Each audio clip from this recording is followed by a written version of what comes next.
Lanin National Park, it's a massive protected area around one of the highest and most impressive mountains in the region, Mount Lanin.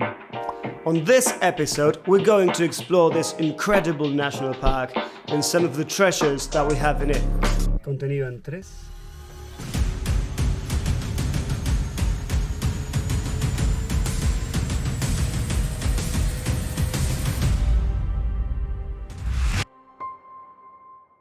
After spending the night in Laguna, a small town near the national park, we headed off for our first destination, Lake Rucachoroi.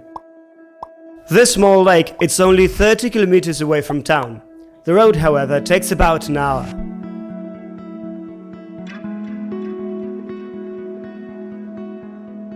This map here, that's the lake, and this is where we're heading today, Laguna Verde.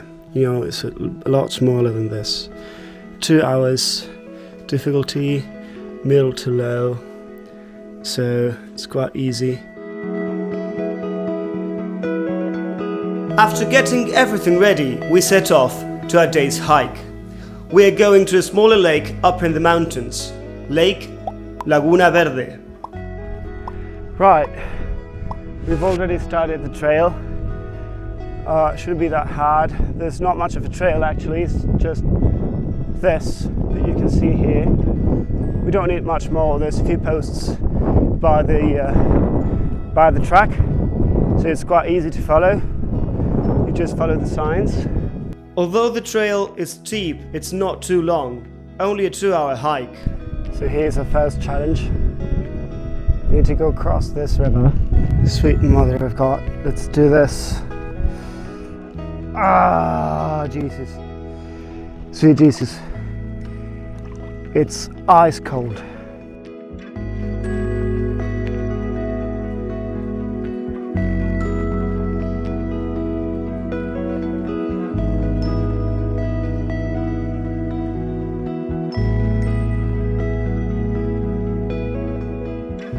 Whoever said this wasn't hard,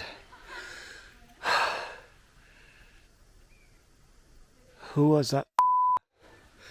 We get to the lake by midday, and after having some lunch and a short nap, we decided to go for a second goal, the mountain summit. Although we were already quite high and the mountaintop wasn't too far away, the directions in this part of the trail weren't too clear, so we got lost in the middle of the woods. After taking a lot more than expected, we finally made it to the top. The view from above, it's just incredible. We have a panoramic view of both Laguna Verde and Lake Rucachoroi, and also the mountains and woods all around us.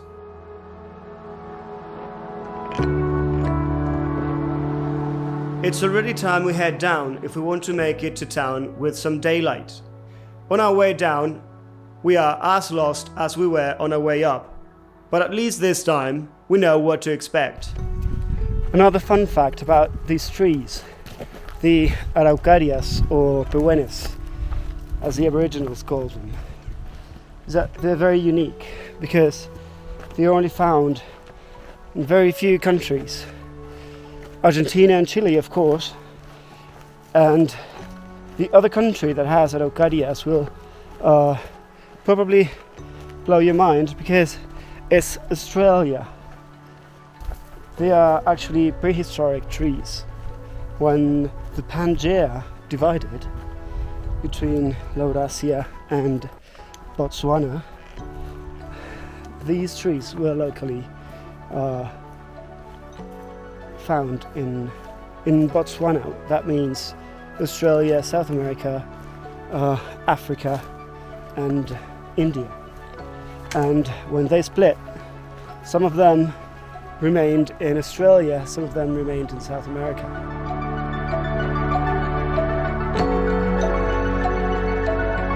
Great news, everyone. Buggy has made it alive. If you ever come here, you should consider not going up, doing that stupid thing I've done, and stay here for the rest of the day because it's such a nice area. The way back to the car is quite fast, but we are exhausted. I must admit, I love walking, literally lost in these woods. Patagonia is already working its magic.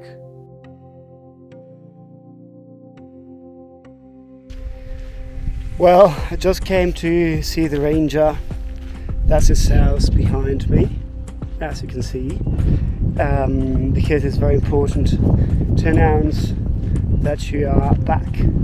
Otherwise, by the end of the day, they see that there's people on the list who haven't checked out. They're going out for them.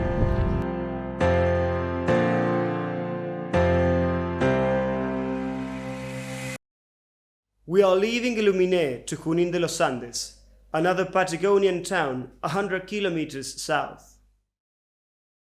Junín is a rather small town, but it's very important in the area.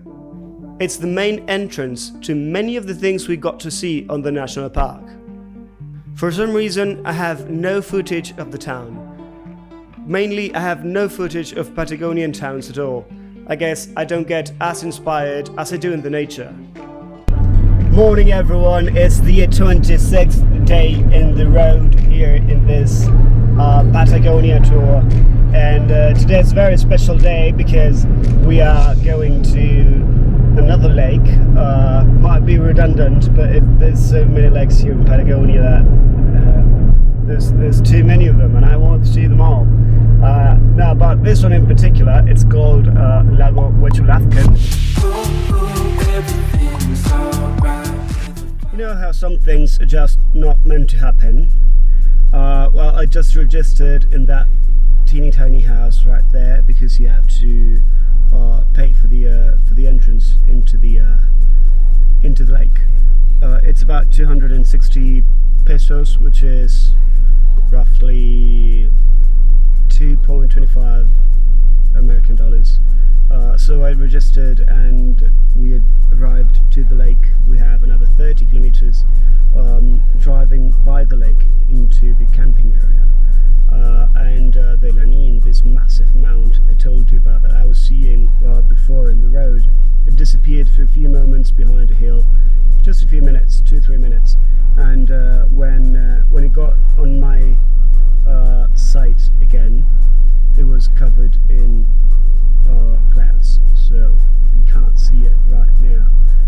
And it's quite annoying because I was expecting to show you this right now, and now you can't see it. I mean, you can guess there's a mount there, but you can't see the actual mountain. It's frustrating. I'm going to show you anyways, but it's not the same. I mean, you'll see it because we're going to be here for at least 48 hours, and it's just, wow, it's astonishing. It's very nice. We drove another 30 kilometers by the lake until we arrived to our first destination, the waterfall called El Saltillo. From the parking lot to the waterfall, it's only a 15-minute hike.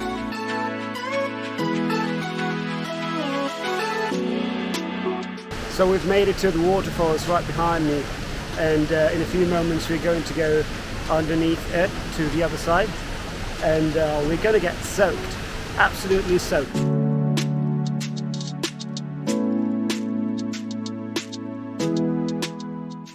So we went under the waterfall, we took a few pictures, we filmed for a while, and after that I decided to take a few moments for myself, so I laid under a tree to take a short nap. It was very, very nice. I mean, the spot is perfect, you know, the forest, the waterfall, that rumbling sound, that murmur, you know, in the background.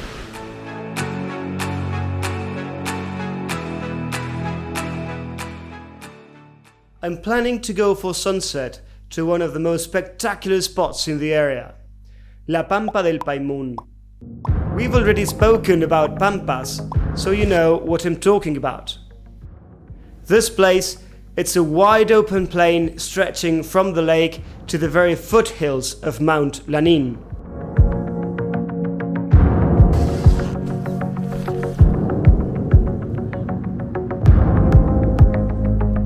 So I'm now in one of the most famous and old hotels in the area, the Osteria Paimun.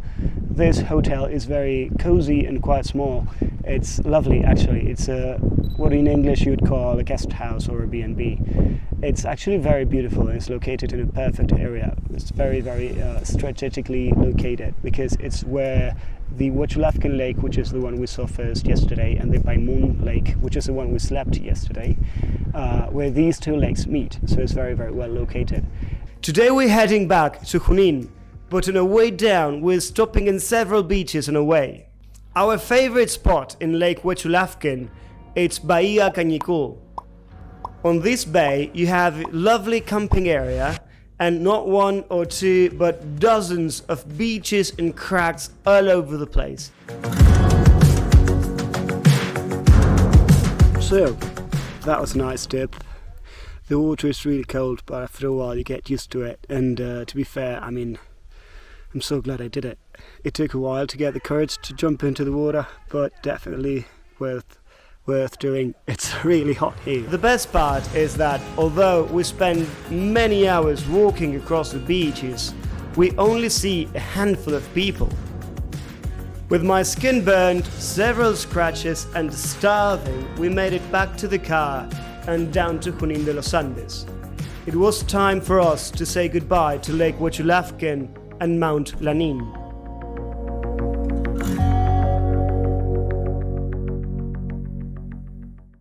Today we are leaving Junín to the next town, San Martín de los Andes.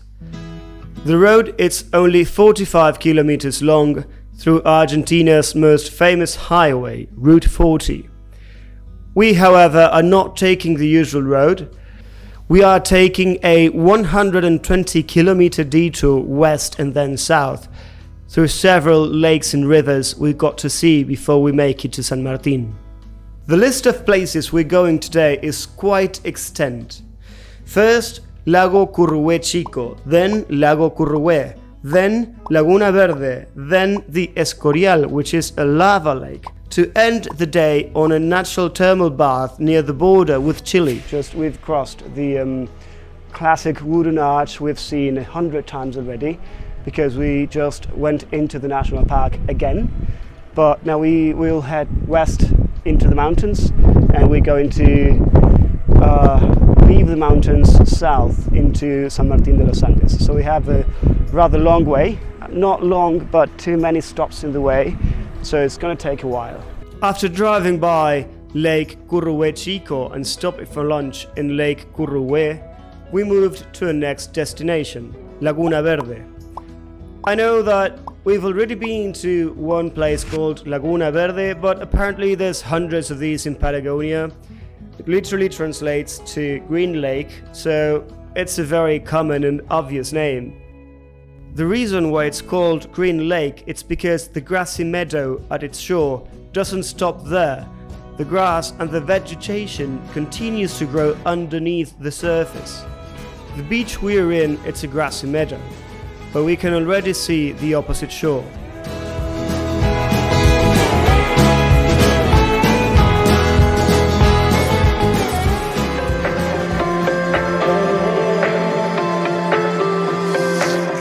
Right, so we finally made it to El Escorial, and I must say this place is the least odd.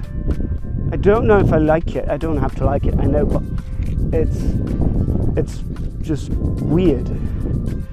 It's just dead rock. The Escorial, it's a 8 kilometer long river of solidified lava created 800 years ago with the last eruption of Mount Nequen. There's actually a short trail if you want to explore the area. Of course, we are going down the road. So, just for the record, these rocks are completely loose. There's nothing keeping them together. So, I'd strongly discourage walking through them. I've done it a little bit to show you that hole in the ground, but that was a big mistake. We are now walking through what the locals call the bonsai forest, for obvious reasons. It's still a rock field, but the trees start appearing here and there. That's how the roots keep moving forward into the rocks and creating the proper soil.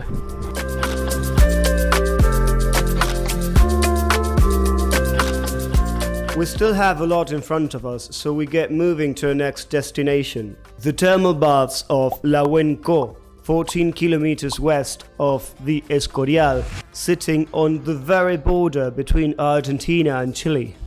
Well, I've completely run out of battery with my camera, so now I'm filming with my phone, which is by far a lot worse than the camera itself.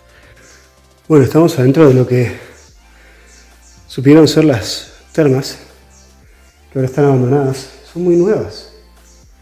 Están totalmente abandonadas. Hay 4 piletas vacías. Así que medio turbio el lugar, la verdad. There's still quite a few pools and trails all across the area, but nature has taken most of it. The sun is already going down, and we still have 70 kilometers of cliff-hanging roads in the middle of nowhere, so we better move fast. These past few days in Lanin National Park have been extremely fun and exhausting. It's good to be back in civilization. Bariloche is now at the reach of our hands, but we still have some plans before. Thank you everyone for watching, and don't forget to subscribe and hit the like button and leave any comment or question you may have below. If you want to see more content like this, I'll leave my Instagram below so you can check it out. Thank you all, and see you in the next episode of Insider Argentina.